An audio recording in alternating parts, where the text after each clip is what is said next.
pemirsa Fakta News TV dimanapun Anda berada ya. Assalamualaikum warahmatullahi wabarakatuh. Jumpa lagi dengan kami di Fakta News TV 24.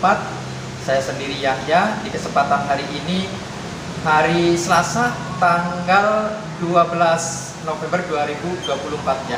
Saya sedang berada dengan Ketua KPU Kota Cirebon dengan Bapak Mardeko.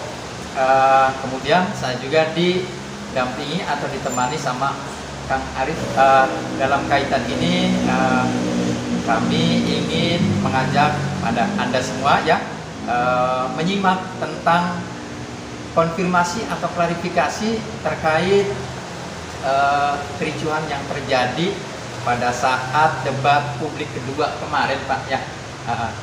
Mari kita ikuti secara bersama-sama. Sampai detik ini di masyarakat menganggap mereka melakukan pelanggaran. Nah ini yang menurut kami, ini harus ada edukasi dan pembelajaran.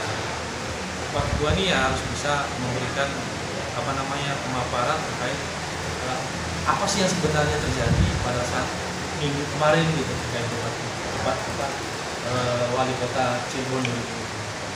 Jadi itu tambahan aja ini Pak Ketua ya.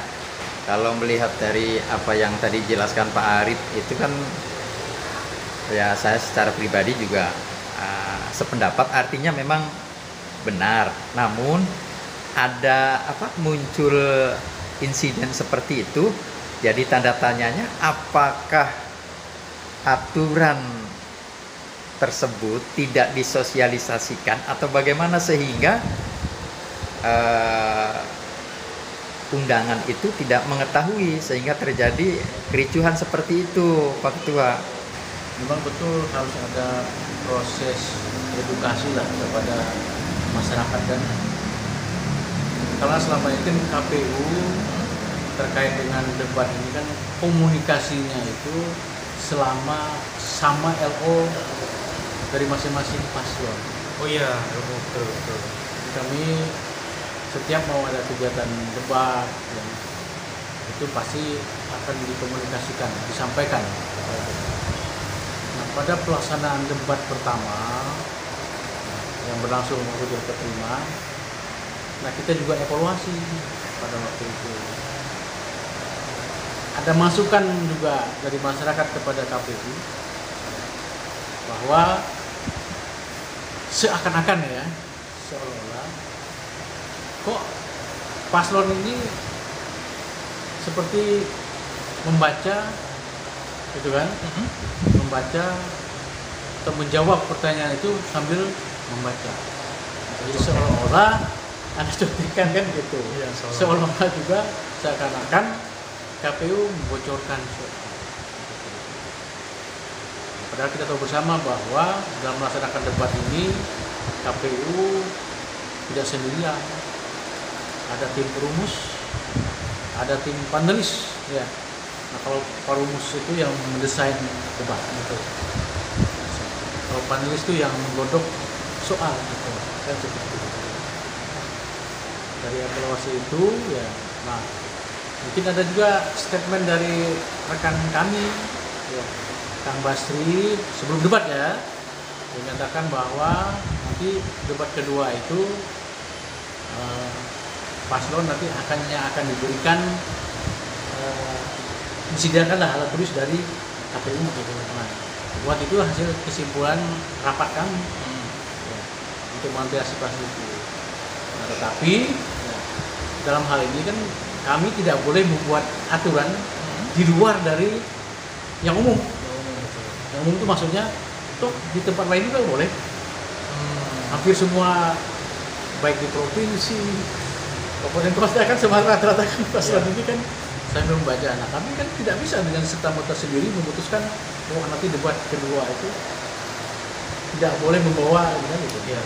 Nah karena ini sifatnya aturannya umum, maka pada sebelum menjelang debat kedua kami panggil, undang tim paslon dan pihak-pihak terkait lah, Bawaslu, Polisian, Kodim, Posbangpol, kita undang, kita sampaikan bahwa nanti debat jadi KPU hanya menyatakan kami tawarkan kepada paslon. Dari ketiga paslon 2 menolak.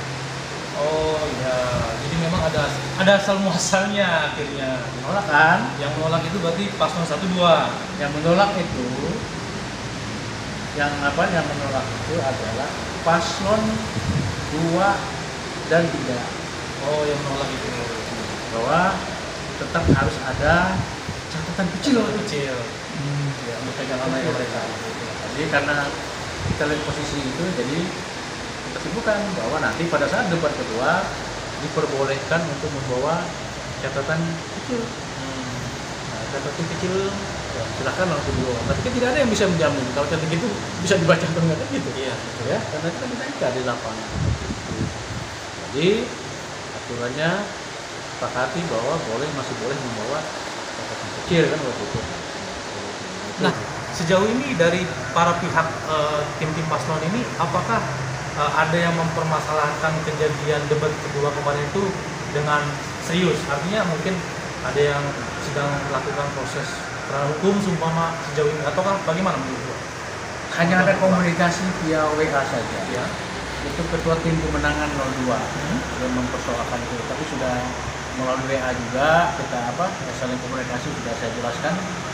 Ya seperti saya jelaskan tadi bahwa dasar hukumnya saya menjelaskan itu kan karena dari PKPU 13 kemudian juga dari keputusan 1363 juga hasil rapat terakhir Jumat Disampaikan. itu yang disampaikan. Kenapa dia persoalkan kenapa dalam statement pada saat diwawancari oleh stasiun TVRI ya, kok saya seakan-akan seolah membela Salah satu pasangan. Nah, itu juga kenapa terkait dengan catatan kecil.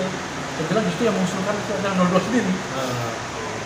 Artinya menurut Pak Ketua per hari ini dianggap keseluruhan di debat kedua itu clear atau masih bermasalah menurut mereka?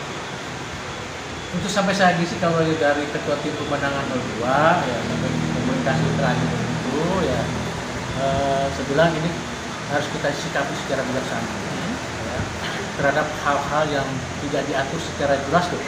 Contoh tadi untuk penggunaan kartu ya alat peraga debat itu kan memang tidak diatur, Tidak diatur kan yang diatur kan dalam sistem kampanye debat itu punya alat peraga kampanye juga kan tidak mengatur misalnya alat peraga debat, jadi ini harus ya sikapi dengan secara bijaksana. Hal yang mesti karena dijelaskan bahwa debat ini kan ya kalau KPU sebenarnya tadi modalitas di RI debat presiden tidak dipermasalahkan pasalnya gitu karena ini kan itu bukan pelanggaran Ya. ya itu sah-sah saja kan hanya untuk memperjelas program yang ditawarkan. Kalau boleh tahu Ketua, pada saat Isron itu yang mempermasalahkan itu dari tim paslon nomor berapa? Nah karena saya juga posisi di depannya saya juga nggak begitu Paham, nggak ya? begitu nggak begitu Kubu mana apa? Yang begitu karena melihat dan kita lihatin belakang kan kalau nomor 3 kan di sebelah sana Ya. jadi agak antara 02 sama 03 malah itu kan Tapi yang intens komunikasi by WhatsApp tim paslon nomor 2. hanya 02 aja Yang lain tidak. tidak ada Sama sekali tidak ada sama sampai sekarang. sampai sekarang nggak ada yang kayak tadi kasih kayak 01 kan mereka mau ya karena fighter semua kan jadi gimana ya mereka nggak begini lah ya. Nah, terakhir Ketua, artinya dari klarifikasi tadi Pak Ketua yang disampaikan ke kami ini dianggap paslon nomor 3 itu tidak melakukan pelanggaran. Simpulnya begitu seperti itu.